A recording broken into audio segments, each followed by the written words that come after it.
Good morning, everyone. Happy Saturday. Welcome to Scooter's Eats. Today I'm going to make old-fashioned tea cakes that I used to make with my aunt and grandma in East Texas. So we're going to get started. I'm going to go ahead and show you guys the process.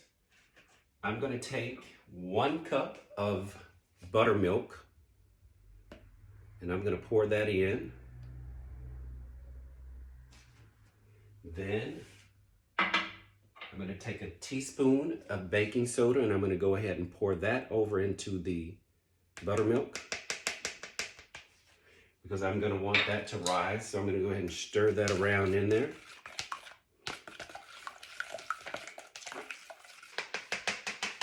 Okay. I'll let that sit there. And meanwhile, while that's doing that, I'm going to go ahead and start mixing the batter for the tea cakes. And I'm going to start out with 1 cup of shortening. And these are already pre-measured. I buy them at the market. They're CRISCO sticks of shortening. Just slowly begin to mix that. And as that mixes, the next step will be adding the sugar to that.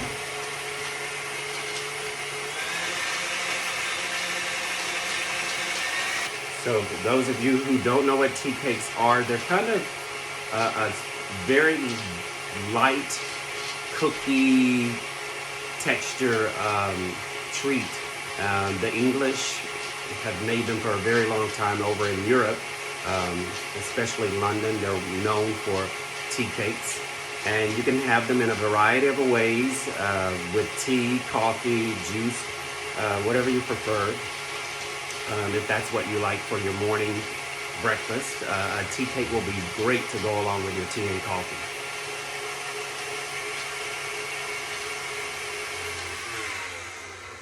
So we get that. Now I'm going to go add sugar. That's 2 cups of granulated sugar. I'm going to go ahead and add that.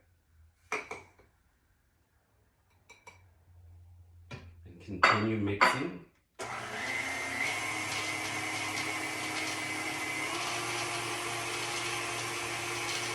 Now I know several people have attempted to make tea cakes and some find it a little bit harder than others, but the trick to making the perfect tea cakes is yielding the right amount of flour into your mix once you've gotten that prepared. So it's a little tricky because you don't measure out the flour. You yield a little at a time until you get the perfect texture for the tea cake that you're looking for. So I'll show you that as I go along with the baking as well. That down, and I'm just going to take this off and mix that up a little bit.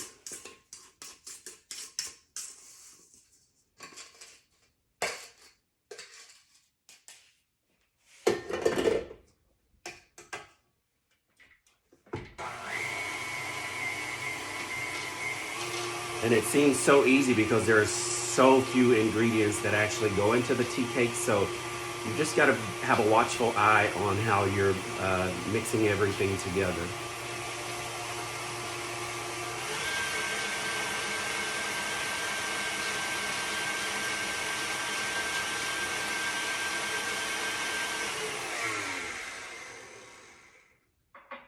Okay, I've got that mixed up some. So I'm going to take 2 eggs and I'm going to go ahead and add that over into the mix. And continue blending that together.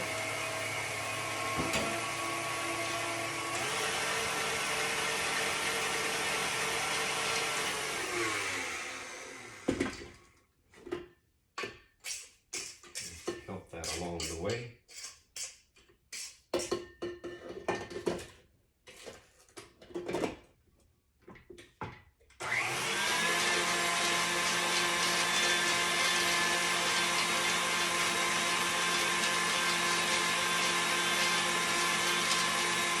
So that's mixing really nicely, so it's coming along. And once that's done, I'm going to go ahead and add the vanilla over into that, and then we'll have that mix ready, and then I can start going ahead and yielding my flour into it to the right texture that I want the tea cake to be. Okay, So now I'm going to go ahead and add a teaspoon and a half of vanilla. And you can put as much as you want, but I prefer to have just a little bit more than a teaspoon of vanilla to just give it just a little extra kick of flavor. And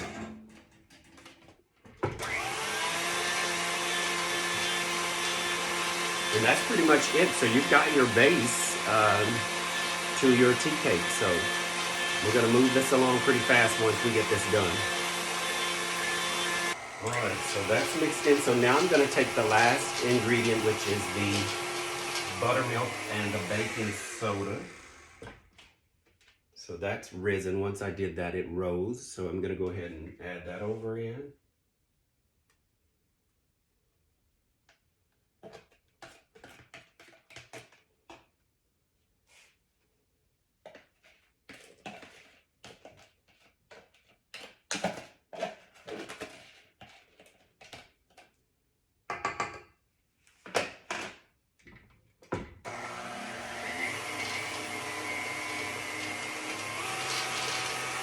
We'll let that mix around, and then that's it for that.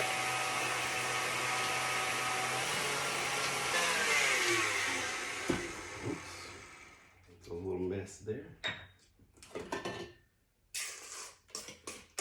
Give that a little stir. You can see that texture there with the buttermilk in it.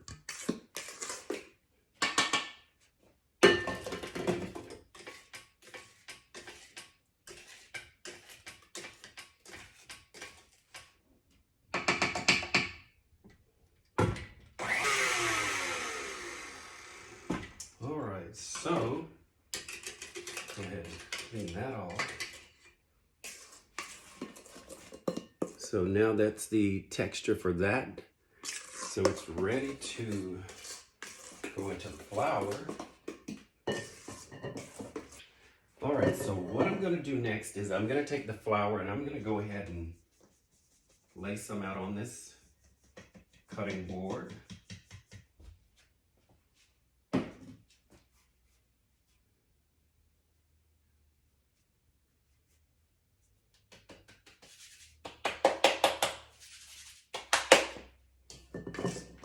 And this is where I will add some of the mix into it.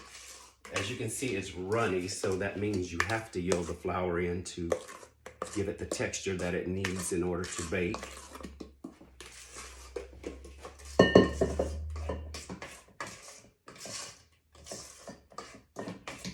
Okay, so I've set some flour out here, and the next thing I'm going to do is go ahead and put some of this into the flour.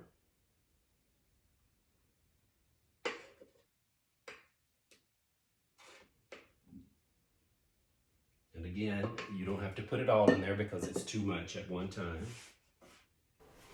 So as you see, this is a lot of work. It's a little bit more than what you would anticipate in order to get the right texture for the dough that you're going to be using to cut out and make your shapes for your cookies. But it will be well worth it in the end. So just hang in there and do your best, and it will turn out the way it's supposed to.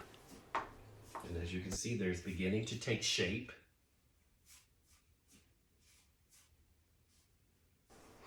I've been baking since I was a little kid, so it's always been an innate thing about me and my passion for cooking and hanging out in the kitchen with my grandmother and my aunt while they were cooking. And I'll put some more flour out there. I've gotten a lot of feedback on Instagram and Facebook from friends and acquaintances that have inquired about cooking and learning how to bake. It's quite flattering when you have friends who are inspired by something that you do. So I always try to do my best to put the best out there and provide you with the best knowledge that I have and what I've learned over the years. So thank you all for tuning in. Okay, as you see there, you've got a ball beginning to form there, so it's giving you the right texture for your tea cake. And you'll just take that and continue getting that texture down. All right, so there you go. Okay, so I have the texture that I want now. So now I'm gonna roll this out And then I'm gonna take a jar lid from my canning, and this is what I'll use as my cookie cutter to cut the shapes of the tea cakes, because they need to be nice and round. So as I'm doing this, I'm going to use a marble slab that I've used for many years in my kitchen, and I'm going to roll out the dough and create a nice smooth texture as I'm rolling across the marble. One thing about the marble, it allows the dough to stick so it doesn't slide as you're rolling over it, so it's a great support. And the big thing is the rolling pin. Now, if you can get a rolling pin that has two handles on it that allows the middle to move over your dough, then you're going to create a smooth, consistent texture, and the height is going to be even better as well. So your cookies will all turn out to be the same height and level. That's a nice thickness, and that'll be like not even an inch, like a quarter of an inch thickness. And I'm going to take my lid here, the ringer, and then I'm just going to shape the tea cakes. It's really a lot of fun doing this, and once you get the hang of it and catch a rhythm, you'll want to be in the kitchen every single day trying to create something new. And I'll continuously use this until I've used it up. So I'm just going to take this out. I also find that being in the kitchen is therapeutic, and it relaxes me and just takes me to a place of just peace. Lay those on the cookie sheet there, and we're going to do a test run. So everything's looking good right about now, and shapes are coming along. I'm getting everything put on the cookie sheet, and it's getting about that time to test it out. So as you see right there, there's 4 of them. So I'm going to give them a test run and see how they turn out in the oven.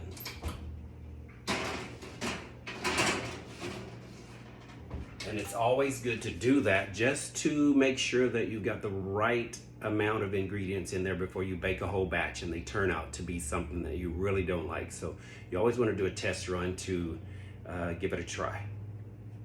So that's in the oven right now, and I'm going to just continue with mixing this and getting the next batch ready for you guys, and I'll come back with the final results in just a few minutes and show you how they turned out. So I'll see you in a bit.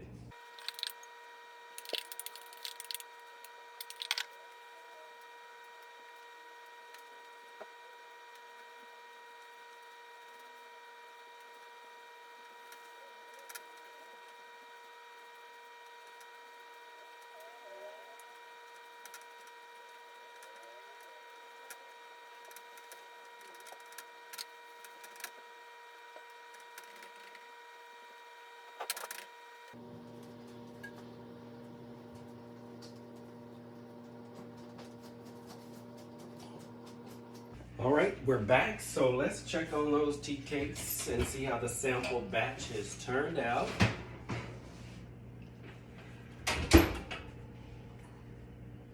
And voila, there you go.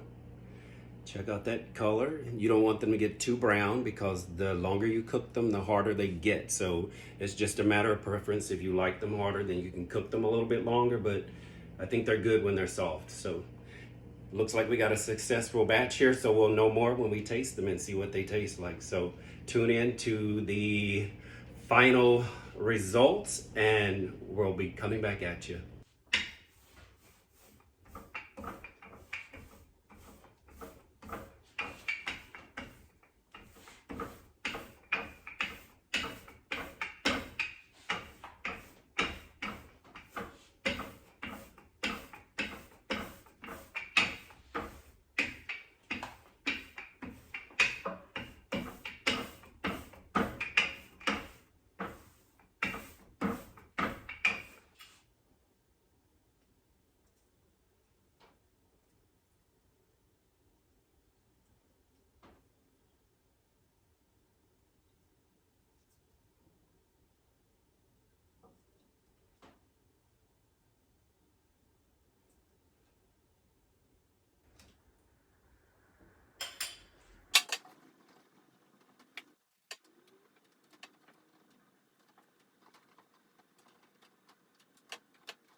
Okay, so we are on the very last batch of tea cakes, and this one happens to be lemon flavored. So I'm just gonna roll this out and finish it up.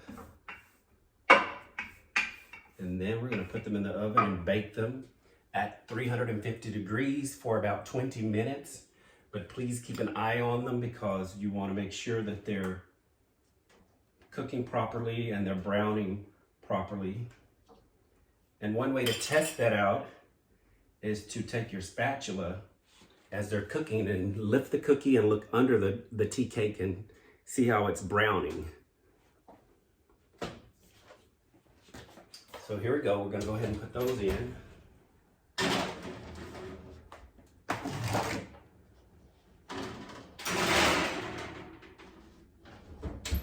And again, those will cook for about 20 minutes on 350 degrees, and then they'll be ready to take out of the oven and let them cool, and then you can store them away. Thank you all for tuning in to Scooter's Eats today. I hope you all had an amazing time watching me in my kitchen baking my old-fashioned tea cakes, and also sharing that recipe with you all, and hoping that I inspired you all to at least give it an attempt to bake your own.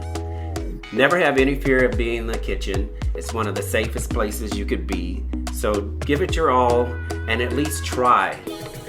I hadn't had these tea cakes in years and I was craving them. So I popped in my kitchen and drummed them up, and here they are. 30 minutes later, I have a whole batch of tea cakes that I'm gonna enjoy eating as well as sharing with my friends and loved ones.